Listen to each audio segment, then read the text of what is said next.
The legends that surround the Wild West's environment include tales of gunfights, outlaws, and deaths that remain a mystery. One name sticks out among the legendary figures of this time period: Johnny Ringo. His life and death are shrouded in mystery, despite his notoriety as a violent criminal. Is it possible that he took his own life, or was he murdered? Who was it that pulled the trigger in the end?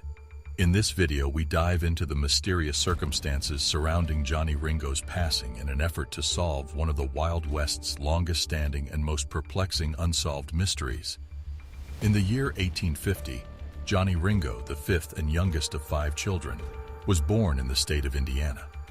During the height of the gold rush, his family followed the herd to California, expecting they too would become filthy rich. However, things were not easy for the Ringo family, because Johnny's father went away when Johnny was still a little child. This made life challenging for the Ringos.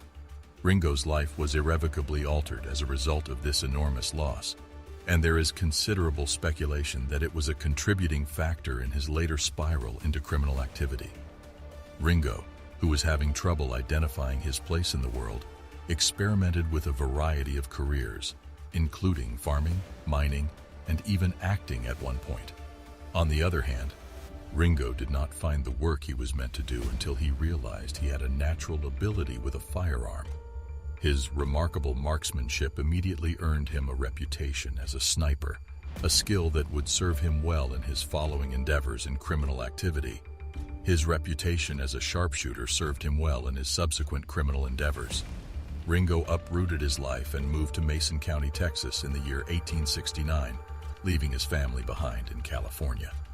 There, he developed a bond with Scott Cooley, who had previously served with the Texas Rangers and was rancher Tim Williamson's adoptive son. Ringo's decision to live a life of crime led to his involvement in the bloody struggle that came to be known as the Mason County War. This bloody conflict broke out after 2 American burglars were lynched by a crowd in Germany, and it escalated when a German farmer shot and killed Tim Williamson. Ringo and Cooley's assistants orchestrated an ongoing campaign of terror directed at their competitors. Ringo's involvement in the slaying of James Chaney was one of the many people who lost their lives as a direct result of the violence that occurred during this time period. After some time, Cooley and Ringo were arrested for the murder of Charlie Batter, but with the assistance of their friends and acquaintances, they were able to evade capture. Despite the fact that the fight came to an end in November 1876 after countless casualties, including what is thought to be the death of Cooley and Ringo's captivity, Ringo's voyage did not end there. After that, he became a lawman in the town of Loyal Valley, Texas, before eventually focusing his sights on the state of Arizona. Ringo came to Cochise County, Arizona Territory in January 1877, accompanied by his friend Joseph Graves Olney, who went by the moniker Joe Hill throughout his time in the territory. Ringo first met Sam Purdy, the editor of the Tombstone Epitaph, in Tombstone, Arizona. Sam Purdy was the editor of the Tombstone Epitaph. Purdy would later describe a chat with Ringo in which the outlaw shared his conviction that the violent conclusion to his life was drawing near. Ringo stated that he was running out of time, saying that he could live for a few more years or perhaps for a handful of days more. Ringo was a member of the band The Beatles. His reputation in Tombstone portrayed a picture of a person with a fiery temper, and the newspapers in the area sometimes referred to him as Ringold. Ringo referred to himself as a speculator when he entered his information into the Cochise County Great Register in the year 1882. However, the fact that he was involved in criminal activities and that he was associated with the Cochise County Cowboys, a group of outlaws with just a tenuous connection to one another, continued to raise concerns. On January 17, 1882, Ringo found himself in a furious encounter with another legendary person from the Wild West, who went by the name of Doc Holliday. As a result of the event, both of them were taken into custody by Chief James Flynn of the Tombstone Police Department for carrying weapons within the city limits. After Ringo and Holliday had been taken into custody, they appeared in front of Judge William H. Stillwell, who fined both of them for their offense. Nevertheless, Ringo's run-ins with the law were far from done at that point. Ringo was brought up on charges of a robbery that had taken place in Galeville, and Judge Stillwell was in charge of the case. In the end, Ringo was apprehended again and sentenced to prison on May 20, 1882. According to the historical archives, the Earp brothers had a sneaking suspicion that Ringo was engaged in the ambush that took place on December 28, 1881, targeting Virgil Earp. It is thought that the Earps' efforts to clean up the town of Tombstone were the impetus behind this attack, which severely incapacitated Virgil and left him unable to work. In addition to this, it was speculated that Ringo was involved in the slaying of Morgan Earp on March 18, 1882.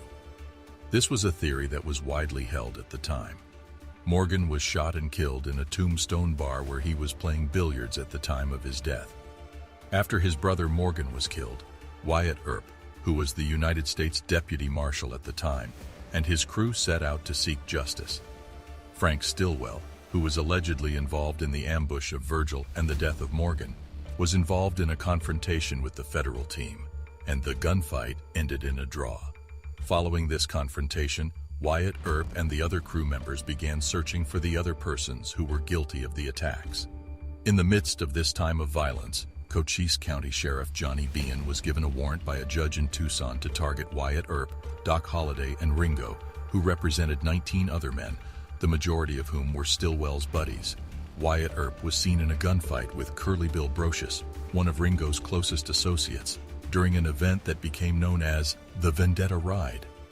Iron Springs, now called Mesquite Springs and located around 20 miles from Tombstone, was the site of this confrontation. Wyatt Earp asserted that a guy called Florentino Cruz had admitted to tracking Morgan's murder and listed Ringo, Stillwell, and Brocious as the individuals responsible for the crime. Cruz was said to have identified Brocious, Ringo, and Stillwell as the killers. However, recent research has raised questions about the veracity of Earp's account. The events that led up to Johnny Ringo's passing became a source of debate and curiosity that has continued for more than a century. His body was found in Turkey Creek Canyon in the vicinity of Tombstone, Arizona, on July 14, 1882. Ringo's death was officially considered a suicide despite the fact that he had been shot in the head. However, the circumstances surrounding his death continue to be the subject of discussion among historians and aficionados alike. In an effort to explain the unexplained circumstances surrounding Johnny Ringo's demise, numerous hypotheses have been proposed. One of these hypotheses attributes Ringo's death to the actions of Wyatt Earp. The supposed statement made by Wyatt Earp in July in Arizona on the shooting of Ringo remains contentious. Since the book I Married Wyatt Earp, which popularized this claim, has since been proven to be a fake, the origin of the remark is a mystery at this point. Despite this, others maintain that Earp had reasons to eliminate Ringo, despite the fact that Earp himself denied the claim in 1896. The Doc Holliday theory proposes that Holliday and not Earp was the individual who was responsible for the death of Ringo. This hypothesis became better known as a result of the movie Tombstone. However, it appears from the court records that Holliday faced theft charges in Colorado when Ringo passed away. In addition, a newspaper report places Holliday nearly 900 kilometers distant from the location of the homicide, which makes it extremely unlikely that he was involved in the crime. The death of Johnny Ringo remains a mystery, with various theories proposed. One suggests that Michael O'Rourke, a gambler with a grudge against Ringo, may have killed him to avenge the death of Brocious. Ringo's life and death continue to captivate Western enthusiasts and historians, but the true circumstances, whether suicide, murder, or a personal vendetta, may forever remain unknown. That's all for today. Let us know your thoughts in the comments below, and don't forget to like, share, and subscribe to our channel for more videos. See you next time.